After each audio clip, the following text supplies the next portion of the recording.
Assalamualaikum warahmatullahi wabarakatuh.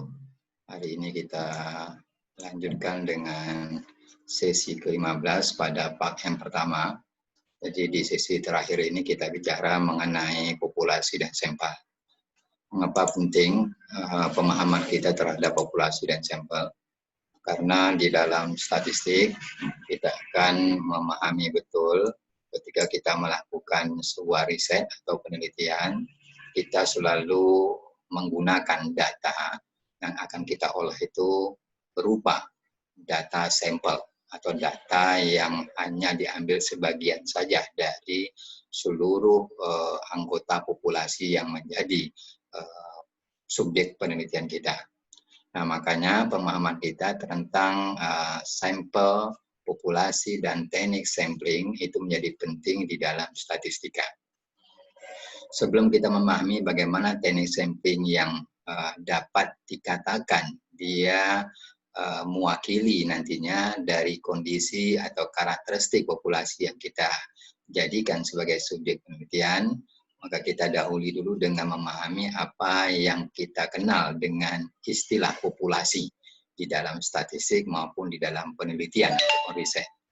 Nah, beberapa definisi saya ambil coba untuk dipahami bersama bahwa menurut Hadari Nawawi, dia mengatakan bahwa populasi itu adalah keseluruhan objek penelitian.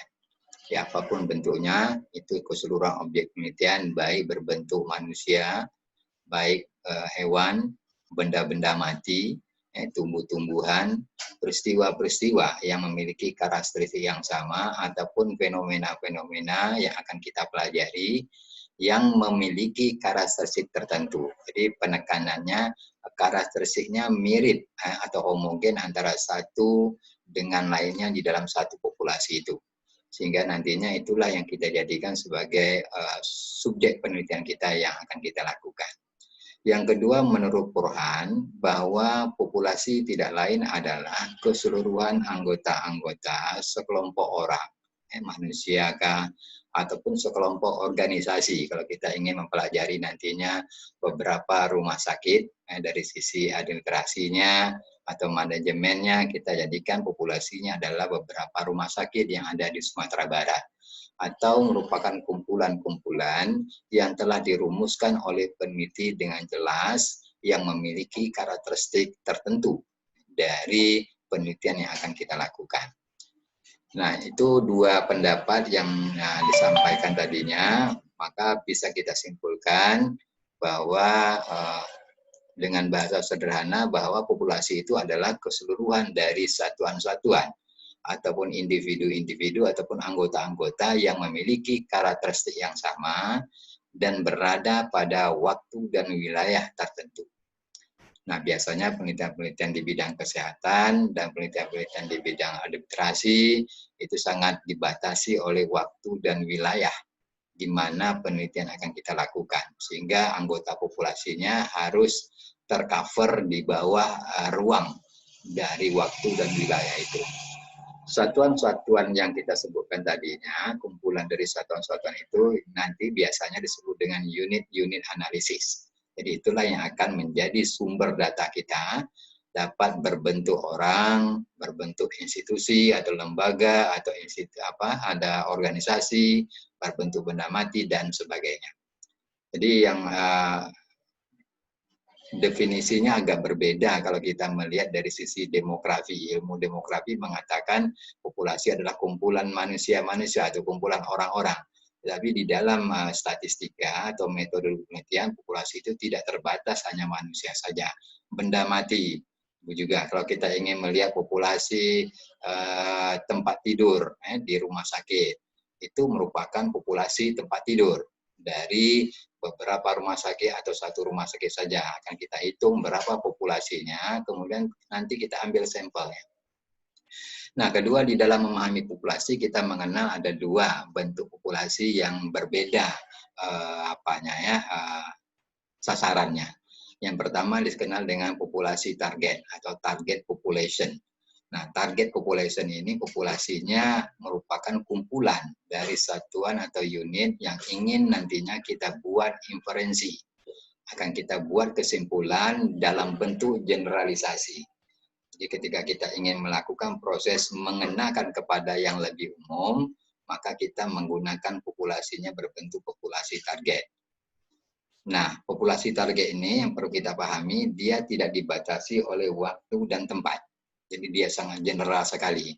Ketika kita melakukan penelitian hanya di rumah sakit satu saja, katakanlah di rumah sakit M. Jamil Padang, tetapi nanti hasil penelitiannya bisa kita kenakan kepada rumah sakit lainnya dan tidak terbatas di Sumatera Barat saja. Bisa di Jakarta, bisa di skop yang lebih besar atau di Indonesia. Itu yang kita sebut dengan populasi target. Ada artinya ini hanya untuk proses generalisasi. Yang kedua adalah populasi terjangkau atau populasi studi. Populasi studi adalah kumpulan dari satuan atau unit yang di mana nantinya kita akan mengambil sampelnya. Nah, ini lebih terbatas.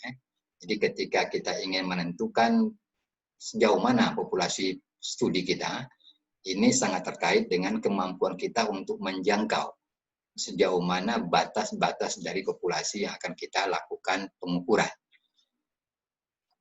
Jadi beda, perlu kita pahami ketika kita ingin mengambil sampel, maka proses pengambilan sampel harus berdasarkan dari populasi studi atau populasi terjangkau. Yang kedua adalah definisi sampel. Nah, mengapa perlu sampel? Nanti kita pahami orang sekarang melakukan penelitian tidak pernah menggunakan seluruh anggota populasi karena terlalu banyak memakan biaya, kemudian waktu dan tenaga. Maka penelitian yang dilakukan sekarang hanya menggunakan sampel. Sampel tidak lain menurut Sugiono adalah bagian dari keseluruhan serta karakteristik yang dimiliki oleh sebuah populasi.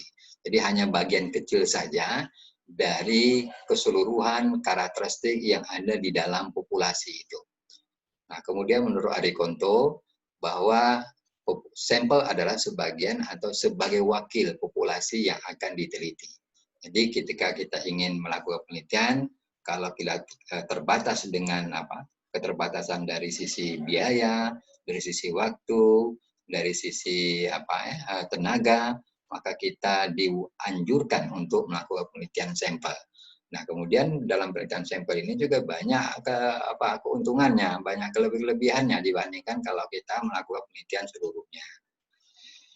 Nah, dapat kita tarik kesimpulan dari dua pendapat para ahli ini bahwa sampel itu adalah sebagian dari jumlah dan karakteristik yang dimiliki populasi. Nah, karena kita hanya melakukan pengukuran pada sebagian kecil saja dari seluruh anggota populasi penelitian kita, maka sampel yang akan kita ambil itu harus betul-betul mewakili, harus betul-betul dianggap representatif.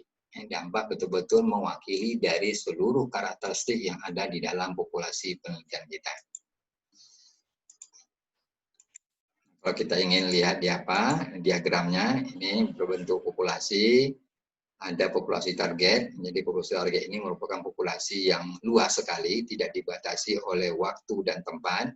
Kemudian di dalamnya ada populasi studi. Nah, proses pengambilan sampel itu ada di wilayah populasi studi. Jadi ketika kita ambil sebagian kecil saja, itu diambil dari seluruh anggota populasi studi kita. Nah, ini diagram, ini populasinya, ada sekian banyak populasi, maka kita tidak mungkin melakukan penelitian sebanyak ini atau melakukan pengukuran pada seluruh anggota populasi, maka kita akan melakukan penelitian hanya sebagian kecil saja sampel. Tetapi nanti hasil penelitian sampel, makanya tadi sampel itu harus representatif, sampel itu harus dapat mewakili dari gambaran atau karakteristik populasi. Sehingga nantinya hasil penelitian di sampel ini kita akan lakukan proses inferensi. Di proses mengenakan secara umum, secara general hasil penelitian dari sampel ini kepada seluruh anggota populasi. Oke, jadi sampel yang dipilih haruslah dapat mewakili karakteristik dari keseluruhan populasi ini.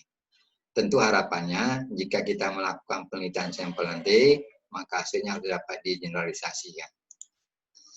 Nah, di dalam pemahaman kita tentang sampel, maka di dalam pemilihan sampel nantinya kita harus membuat atau menentukan kriteria.